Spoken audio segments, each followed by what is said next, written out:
Hello guys, നമ്മളെല്ലാവരും computer പഠിക്കണമെന്നും computer പഠിച്ചു കഴിഞ്ഞാൽ നല്ലൊരു കരിയർ കെട്ടിപ്പടുക്കാം എന്നൊക്കെ നമ്മൾ പലരും ചിന്തിക്കുന്നുണ്ടാകും. നമ്മൾ കമ്പ്യൂട്ടർ പഠിച്ചുകൊണ്ട് അല്ലെങ്കിൽ പ്രോഗ്രാമിംഗ് ലാംഗ്വേജ് പഠിച്ചുകൊണ്ട് നമ്മുടെ ലൈഫ് എങ്ങനെ ഈസി ആക്കണം, അല്ലെങ്കിൽ എന്തൊക്കെ ടാസ്കുകളാണ് കമ്പ്യൂട്ടർ പഠിച്ചുകൊണ്ട് നമുക്ക് ചെയ്യാൻ പറ്റുന്നത്, ആരെങ്കിലും ചിന്തിച്ചിട്ടുണ്ടോ? സോ പലർക്കും അങ്ങനെയുള്ള ചോദ്യങ്ങൾ ചോദിച്ചു കഴിഞ്ഞാൽ അറിയത്തില്ലായിരിക്കും. സോ അങ്ങനത്തെ ഒരു ചോദ്യത്തിന് എൻ്റെ അടുത്ത് പലരും ചോദിച്ചത് കൊണ്ടാണ് ഞാൻ ഇങ്ങനൊരു വീഡിയോ ചെയ്യുന്നത്. പ്രോഗ്രാമിംഗ് സീരീസിലെ 4th വീഡിയോ ആണ്. ഇന്നത്തെ വീഡിയോയിൽ നമ്മൾ കമ്പ്യൂട്ടർ ഉപയോഗിച്ച് ചെയ്യാൻ പറ്റുന്ന 7 ടാസ്കുകളെ കുറിച്ചാണ് പറയുന്നത്. So I am Sahir, welcome to the new video of Edure learning.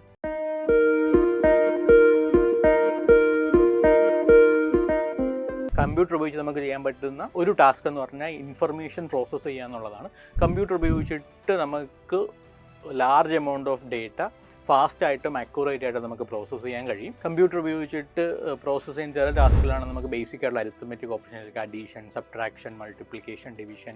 പിന്നെ നമുക്ക് different types of data manipulation ചെയ്യാൻ പറ്റും. ഫോർ എക്സാമ്പിൾ സെർച്ചിങ്, സോർട്ടിങ്, അങ്ങനെയുള്ള കാര്യങ്ങൾ ചെയ്യാൻ കഴിയും. കമ്പ്യൂട്ടർ ഉപയോഗിച്ചിട്ട് നമുക്ക് രണ്ടാമതായിട്ട് ചെയ്യാൻ പറ്റുന്ന കാര്യമാണ് നമുക്ക് ഒരു ഫോർമാറ്റിലുള്ള ഡേറ്റ വേറൊരു ഫോർമാറ്റിലോട്ട് നമുക്ക് കൺവേർട്ട് ചെയ്യാൻ കഴിയും. ഫോർ എക്സാമ്പിൾ നമുക്ക് JPG ഫയലിലൊരു ഡേറ്റയെ നമുക്ക് PDF-ലോട്ട് കൺവേർട്ട് ചെയ്യാൻ പറ്റും. അല്ലാന്നുണ്ടെങ്കിൽ നമുക്കൊരു വീഡിയോ ഫയൽ MP4 ഫോർമാറ്റിലുള്ളൊരു വീഡിയോ ഫയലിന് നമുക്ക് വേറെ എന്തെങ്കിലും ഒരു HD ഫോർമാറ്റിൽ വേറെ എന്തെങ്കിലും ഒരു ഫോർമാറ്റിലോട്ട് നമുക്ക് എന്തായാലും കൺവേർട്ട് ചെയ്യാൻ കഴിയും. അതാണ് കമ്പ്യൂട്ടർ ഉപയോഗിച്ച് നമുക്ക് ചെയ്യാൻ പറ്റുന്ന രണ്ടാമത്തെ ടാസ്ക് എന്ന് പറയുന്നത്.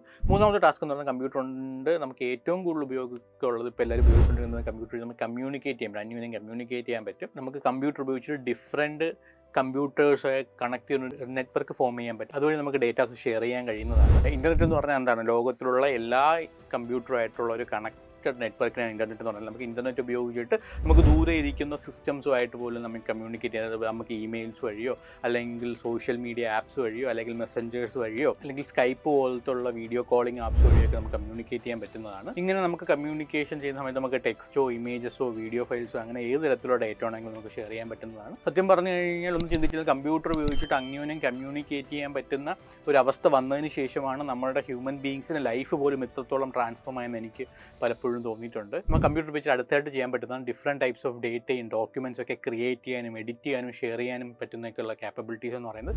കമ്പ്യൂട്ടർ ഉപയോഗിച്ചിട്ട് നമുക്ക് different types of documents create ചെയ്യാം. വേർഡ് ഫയൽസ് നമുക്ക് PDFs ക്രിയേറ്റ് ചെയ്യാൻ പറ്റും. നമുക്കല്ലെങ്കിൽ എക്സൽ ഫോർമാറ്റിലുള്ള എക്സൽസ്, PPTs, പവർപോയിന്റ് പ്രസൻറ്റേഷൻസ് പോലുള്ള PPTs നമുക്ക് ക്രിയേറ്റ് ചെയ്യാൻ പറ്റും. ഇമേജസ് അല്ലെങ്കിൽ വീഡിയോ ഫയൽസ് പോലുള്ള വീഡിയോ എഡിറ്റ് ചെയ്യാനുള്ള കാര്യത്തിൽ നമുക്ക് ഡിഫറെൻറ്റ് ടൈപ്സ് ഓഫ് ഡോക്യുമെൻറ്റ്സ് എന്താണ് കമ്പ്യൂട്ടർ ഉപയോഗിച്ചിട്ട് ചെയ്യാൻ കഴിയുന്നതാണ്. ഇതിനൊരു എക്സാമ്പിൾ പറയുകയാണെങ്കിൽ വേർഡ് പ്രോസസ്സിംഗ് സോഫ്റ്റ്വെയർ ആയ MS വേർഡ് ഉപയോഗിച്ച് നമുക്ക് വേർഡ് ഫയൽസ് ക്രിയേറ്റ് ചെയ്യാം. നമുക്ക് ഗൂഗിൾ ഡോക്യുമെൻറ്റ്സ് ഉപയോഗിച്ചിട്ട് നമുക്ക് എന്താണ് ഡോക്യുമെൻറ്റ് ഫയൽസ് ക്രിയേറ്റ് ചെയ്യാൻ കഴിയുന്നതാണ്. പ്രസൻറ്റേഷൻ സോഫ്റ്റ്വെയർ ആയ ഗൂഗിൾ സ്ലൈഡ്സോ അല്ലെങ്കിൽ പവർ പോയിൻ്റ് ഉപയോഗിച്ച് നമുക്ക് പ്രസൻറ്റേഷനിൽ നമുക്ക് ടെക്സ്റ്റും അനിമേഷൻസും വീഡിയോ ഒക്കെ ആഡ് ചെയ്ത് അതിന് നമുക്ക് ക്രിയേറ്റ് ചെയ്യാനും ഷെയർ ചെയ്യാനും എഡിറ്റ് ചെയ്യാനൊക്കെയുള്ള പോസിബിലിറ്റീസ് ഉണ്ട്. നമ്മൾ കമ്പ്യൂട്ടറിലുള്ള ഇത്തരത്തിലുള്ള ഡോക്യുമെൻറ്റ്സ് ക്രിയേറ്റ് ചെയ്യാനും ഷെയർ ചെയ്യാനും ഒക്കെ സാധിച്ചത് കാരണം നമുക്ക് മൾട്ടിപ്പിൾ ആൾക്കാർ വർക്ക് ചെയ്യുന്നത് കൊളാബറേറ്റ് ചെയ്യാനും ഒക്കെ സാധിച്ചു. അതുവഴി മോഡേൺ വേൾഡിൽ ഒരുപാട് ചേഞ്ചസ് വന്നിട്ടുണ്ട്. കമ്പ്യൂട്ടർ ഉപയോഗിച്ച് നമുക്ക് ചെയ്യാൻ പറ്റുന്ന അടുത്തൊരു ടാസ്ക്കാണ് നമുക്ക് large amount of data store ചെയ്ത് വെക്കാൻ പറ്റും എന്നുള്ളത്.